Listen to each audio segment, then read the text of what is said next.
استني قبل ما تكملي. هو انت مش حاسه انك اوقات بتضيعي وقت كبير في حاجات اصلا مش هتفرق في حياتك؟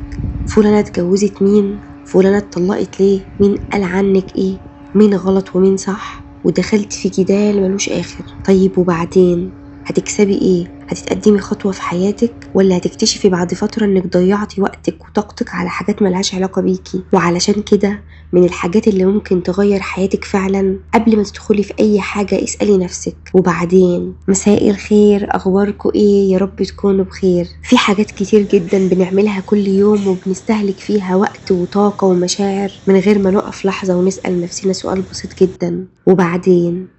يعني مثلا قبل ما تاخدي قرار مهم في حياتك، ما تاخديش القرار لمجرد ان اللي حواليكي شايفين بس انه صح. وقفي كده واسألي نفسك: انا ليه باخد القرار ده؟ هل انا فعلا مقتنعة؟ هل فكرت في نتيجته؟ هل انا مستعدة اتحمل اللي هيجي بعده؟ لان ساعات احنا مش بنندم على القرار نفسه، احنا بنندم اننا اخدناه بسرعة من غير ما نفكر. وساعات بنكون عارفين ان القرار مش مناسب لينا بس بنمشي فيه علشان خايفين من كلام الناس. هيقولوا عليا ايه؟ الناس هتفكر فيا ازاي؟ طب ما كل الناس بتعمل كده. طيب وبعدين؟ هل الناس هتعيش النتيجة مكانك؟ لا، انت اللي هتعيشيها. علشان كده قبل اي قرار كبير خدي نفس وابعدي شوية عن صوت الناس واسألي نفسك: وبعدين ايه اللي هيحصل لو عملت كده؟ وايه اللي هيحصل لو ما عملتش كده؟ ايه المكسب وايه الخسارة؟ وساعتها خدي قرارك وانت فاهمة انت داخلة على ايه. لكن وبعدين مش بس للقرارات، بعدين كمان لحاجات ممكن تجهدك وانت مفروض تاخدي راحة. تعالوا احكي لكم قصة حلوة جدا انا بحبها. بيقولك ايه؟ بيقولك كان في صياد بيصطاد السمك، وكان بيصطاد على قد يوم واحد بس له. كان بياخد شوية من السمك ده يبيعه وياخد فلوسه، والشوية الباقيين بياخدهم البيت ياكل منه. صاحبه زاره. الصياد قاعد ومنتظر صيده، فصاحبه قال له: ايه، هو انت مرتاح في الشغل ده؟ قال له: ايوه. تقصد ايه؟ قال له: انت ليه مش بتوسع على نفسك؟ قال له: مش فاهم، تقصد ايه يعني؟ قال له: بدل ما تاخد شبكة واحدة تاخد شبكتين. الصياد قال له: طب وبعدين؟ قال له: بعدين تحاول تشتري قارب صغير كده تصيد بيه. الصياد قال له: طيب وبعدين؟ الراجل قال له: وبعدين ايه؟ وبعدين يكون عندك محل تبيع فيه وتكسب منه فلوس. الصياد قال له: وبعدين؟ الراجل قال له: وبعدين ايه؟ يبقى عندك شغل في البحر تصطاد وتحط اللي انت بتصطاده ده في المتجر بتاعك. الصياد قال له: وبعدين؟ الراجل قال له: تقدر توسع على نفسك في المحل ده ويكون عندك محل واتنين وتلاتة. الصياد قال له: وبعدين؟ الراجل قال له: وبعدين تقدر توسع متاجرك كلها وتسيطر على السوق كله. الصياد قال له: وبعدين؟ الراجل قال له: وبعدين تبقى تاجر كبير في السوق وتصدر الصيد لبره. الصياد قال له: وبعدين؟ الراجل قال له: وبعدين ايه؟ تحط رجل على رجل وتبقى مرتاح. الصياد قال له: طب انا دلوقتي حاطط رجل على رجلي وانا مرتاح، فانت لو راحتك دلوقتي في ان انت ترتاحي ارتاحي، لو راحتك دلوقتي في ان انت تقومي تحققي حلمك قومي حققي حلمك. شوفي انت راحتك فين دلوقتي. تعالي نتكلم شوية عن حاجة بنعملها كل يوم تقريبا. فلانة اشترت، فلانة سافرت، فلانة جوزها بيعمل لها، فلانة بتلبس، فلانة بتصرف، واحنا قاعدين نحلل ونناقش ونسأل: طيب ليه؟ طب ازاي؟ هو حصل ايه؟ وبعدين هتستفادي ايه؟ هل حياتك هتتحسن؟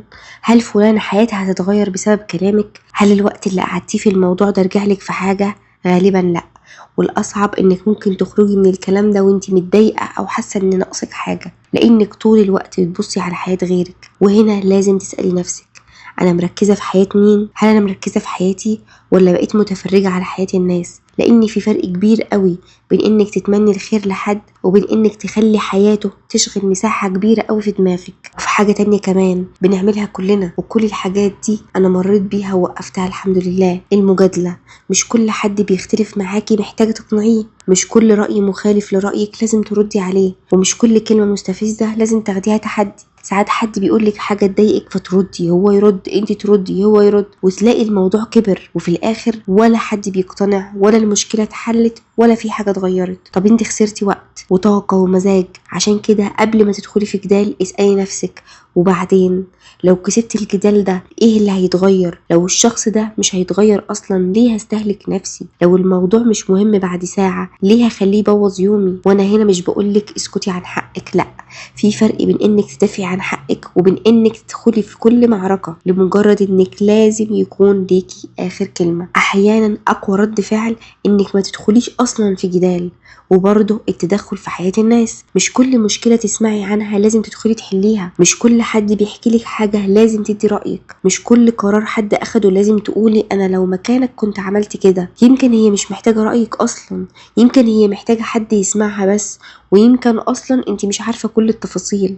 فليه نحكم وليه ندخل نفسنا؟ اسألي هل دي مسؤوليتي؟ ولو مش مسؤوليتي وبعدين ايه اللي هيحصل لو سبتها لصاحبها؟ ولا انت عندك اعتقاد انك لازم تصلحي كل حاجة وكل شخص حواليكي؟ لا طبعا مش لازم. في حاجات كتير جدا في الحياة محتاجة منك انك تسيبيها. سيبي الناس تختار، سيبي الناس تتعلم من اخطائها، سيبي كل شخص يعيش نتيجة قراراته، وركزي في نفسك.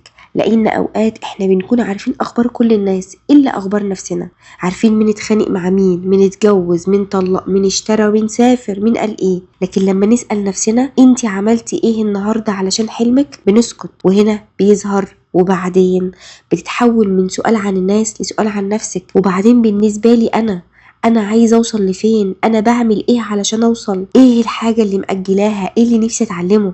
ايه القرار اللي خايف اخده؟ ايه الحاجة اللي كل يوم بقول عليها بعدين بعدين؟ لان اخطر بعدين هي انك تأجلي حياتك نفسها، تأجلي حلمك، تأجلي التغيير، تأجلي نفسك، وتفضلي مستنية الوقت المناسب. والوقت المناسب يجي وبعدين يروح وانتي لسه مكانك. علشان كده انا عايزاكي من النهاردة تجربي حاجة بسيطة جدا. قبل اي حاجة هتديها وقت من يومك اسألي نفسك، وبعدين هتتخانقي، وبعدين هتتكلمي عن حد اسألي نفسك، وبعدين هتدخلي في مشكلة مش مشكلتك اسألي نفسك، وبعدين هتضيعي ساعتين في مقارنة نفسك بحد اسألي نفسك تاني، وبعدين هتاخدي قرار مصيري عشان ترضي الناس اسألي نفسك، وبعدين وفي المقابل هل هتتعلمي حاجة؟ هل هتشتغلي على نفسك؟ هتقربي من حلمك؟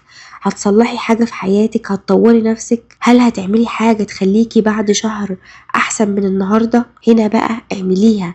لأن مش كل حاجة تستحق وقتك، ومش كل شخص يستحق طاقتك، ومش كل نقاش يستحق ردك، ومش كل مشكلة تستحق تدخلك، ومش كل قرار لازم يتاخد بسرعة. قبل ما تدي أي حاجة من وقتك أو تفكيرك فكري واسألي نفسك. لان في النهاية انت مش محتاجة تعيشي كل حاجة بتحصل حواليكي، انت محتاجة تعيشي حياتك انت بس. وال22 حاجة اللي بنتكلم عنهم مش هدفهم انك تبقي انسانة مثالية، الهدف انك كل مرة تاخدي خطوة صغيرة تخلي حياتك اهدى واوضح واقرب للحاجة اللي نفسك توصل لها. في المرة الجاية لما تلاقي نفسك داخلة في حاجة خدي ثانية واحدة بس واسألي نفسك، وبعدين ويمكن السؤال ده لوحده يوفر عليكي وقت كتير جدا، ويمكن فعلا يغير حاجات كتيرة قوي في حياتك. لو استفدتي ولو بحاجة بسيطة في الفيديو ده ما تنسيش اللايك والاشتراك في القناة وتفعيل زر الجرس عشان يوصلك كل جديد. والسلام لقلبك.